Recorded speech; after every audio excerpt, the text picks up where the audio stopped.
Samuel Adams, the brain of the American Revolution. Visual: a bustling street in colonial Boston, circa 1740. Horse-drawn carriages clatter over cobblestone roads. Merchants call out their wares. The camera pans to the old State House, symbolizing political authority. Welcome, esteemed historians and scholars, to an exploration of one of the most instrumental figures in American history, Samuel Adams. John Fiske once remarked, "A man who in the history of the American Revolution is second only to Washington." Yet Samuel Adams's contributions often dwell in the shadows of his contemporaries. Today, we delve deep into the intellect and strategies of the man aptly titled the brain of the Revolution. How did Samuel Adams orchestrate the colonial resistance that culminated in independence? Let us uncover the profound impact of his endeavors. Early life and education. Visual: a modest but well-appointed colonial home, a young Samuel surrounded by books and maps. Born on September 27, 1722, in Boston, Massachusetts, Samuel Adams was the son of Samuel Adams Sr., a successful merchant and deacon, and Mary Fifield Adams. His family was part of the Puritan establishment, deeply rooted in the religious and civic life of the colony. Adams's early education commenced at the Boston Latin School, an institution known for rigorous classical training. There, he studied Latin, Greek, and the humanities, subjects that honed his rhetorical skills. At age 14, he matriculated to Harvard College, reflecting the academic expectations for men of his social standing. At Harvard, he studied theology, ethics, and governance. His master's thesis in 1743 posed a provocative question: whether it be lawful to resist the supreme magistrate if the commonwealth cannot otherwise be preserved. This thesis reveals his early contemplation of the limits of governmental authority and the rights of citizens, a theme critical to revolutionary ideology. Adams's education was not merely academic, it was a crucible for his emerging political philosophy. Immersed in Enlightenment thought, he read works by John Locke, Algernon Sidney, and other proponents of republicanism and natural rights. Business failures and political awakening. Visual: an office cluttered with ledgers and unpaid bills, Adams gazing out the window deep in thought. Despite his scholarly inclinations, familial expectations steered Adams toward commerce. In 1748, he ventured into business, partially managing his father's malt house, a cornerstone of the family's wealth. However, Adams exhibited little aptitude for or interest in financial gain. Historian Pauline Meyer notes that Adams neglected his accounts, preferring to engage in political debate rather than attend to business affairs. By the early 1760s, his business ventures had failed, depleting his inheritance. Notably, in 1765, his personal property was auctioned to satisfy debts, yet he remained unperturbed. Adams's indifference to personal wealth underscored a profound commitment to public service over private gain.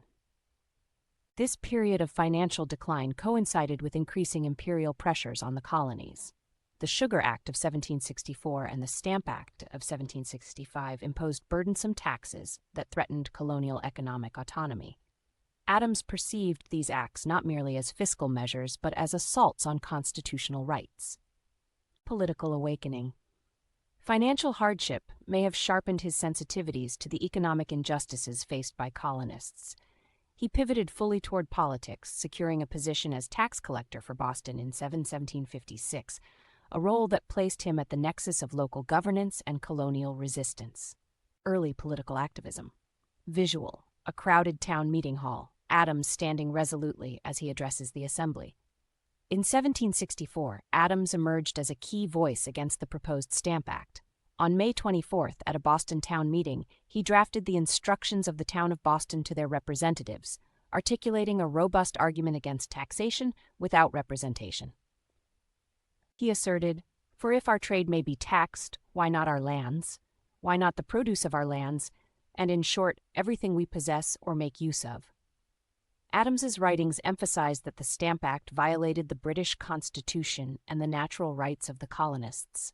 He argued that consent to taxation could only be given through their own provincial assemblies, not a distant parliament in which they had no elected representatives. His call for colonial union was prescient. Recognizing that isolated protests would be ineffective, he advocated for coordinated action among the colonies. This led to the formation of the Stamp Act Congress in 1765, a collective response that marked a significant step toward intercolonial unity. Adams's activism extended beyond written words.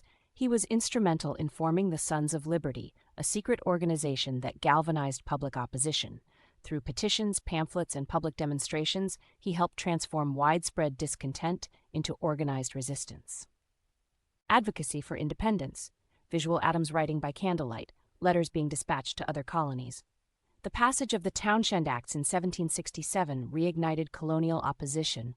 These acts imposed duties on imports, glass, lead, paints, paper, and tea, further asserting parliamentary authority over the colonies.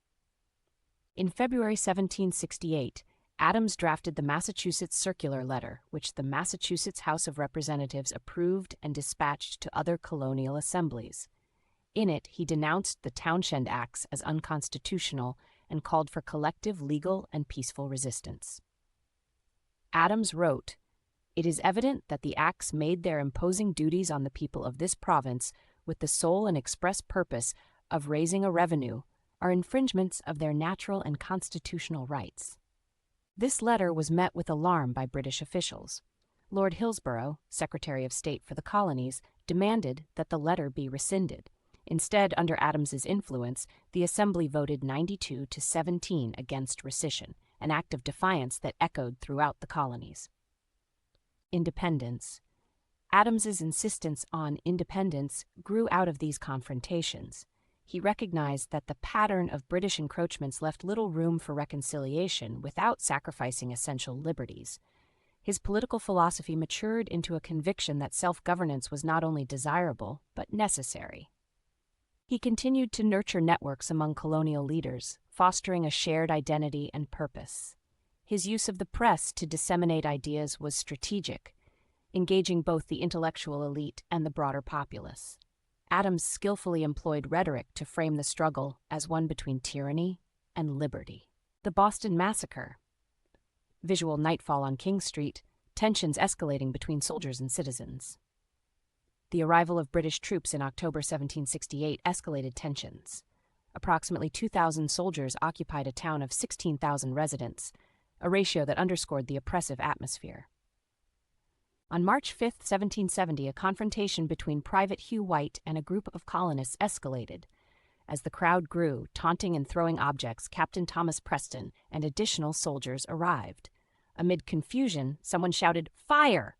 Whether from the crowd or a soldier remains disputed. The soldiers discharged their muskets, killing 5 civilians and wounding 6 others. Among the dead was Crispus Attucks, considered the first casualty of the American Revolution. Adams seized upon the incident, recognizing its propagandistic value. He coordinated a massive town meeting at Faneuil Hall, which overflowed to the Old South Meeting House. The Assembly appointed a committee to demand the removal of troops, a delegation that included Adams and John Hancock. In the confrontation with Governor Hutchinson, Adams demonstrated unwavering resolve. Eyewitness accounts describe how he spoke with such authority that Hutchinson trembled. Adams declared, "Night is approaching. An immediate answer is expected. The voice of 10,000 freemen demands that both regiments be forthwith removed." Hutchinson, facing the unified will of the citizenry, agreed to withdraw the troops to Castle William in Boston Harbor. This was a significant victory, illustrating the power of organized, peaceful resistance and further delegitimizing British authority. The Boston Tea Party. Visual: the arrival of tea ships, crowds gathering along the docks. The Tea Act of May 1773 granted the British East India Company the right to sell tea directly to the colonies, undercutting local merchants and sustaining the principle of parliamentary taxation.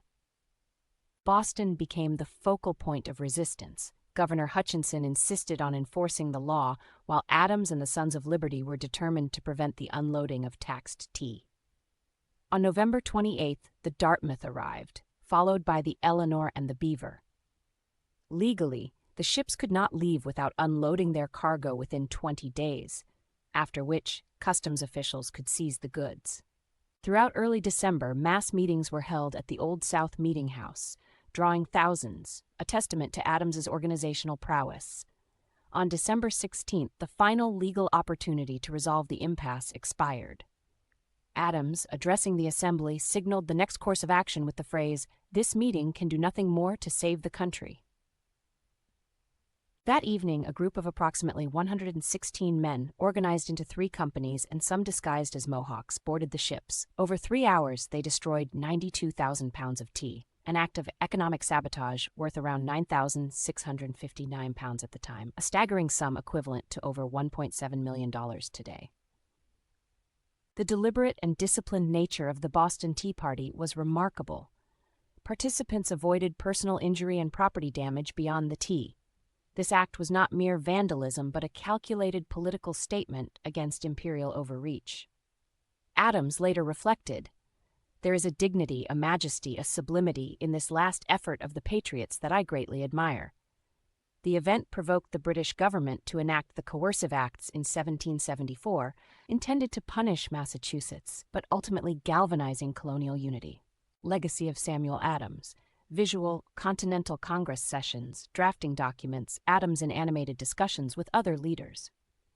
With hostilities escalating, Adams participated in the First Continental Congress in September 1774. He advocated for a firm stance, promoting the Suffolk Resolves, which declared the Coercive Acts unconstitutional and called for their nullification. Adams's influence is evident in the shift from mere protest to the establishment of parallel institutions. He helped organize the Massachusetts Provincial Congress, effectively transferring governance from royal authorities to the colonists. During the Second Continental Congress, commencing in May 1775 after the battles of Lexington and Concord, Adams continued to push for independence. He supported the appointment of George Washington as Commander-in-Chief of the Continental Army, recognizing the need for unified military leadership. Adams was a signatory of the Declaration of Independence in 1776. His contributions to the document's philosophical underpinnings are reflected in its emphasis on natural rights and the social contract. Post-independence, Adams served in the Massachusetts Senate and was instrumental in drafting the state's constitution alongside John Adams and James Bowdoin. This constitution, adopted in 1780, is the oldest functioning written constitution in continuous effect in the world and influenced the United States Constitution. As Lieutenant Governor and later Governor of Massachusetts, Adams continued to advocate for civic virtue and education as foundations of the Republic. He expressed concern over the potential corrupting influence of wealth and the threats posed by factions and excessive centralization. His apprehensions about the new federal constitution led him to initially oppose its ratification without a Bill of Rights. His stance contributed to the adoption of the first 10 amendments, ensuring protections for individual liberties.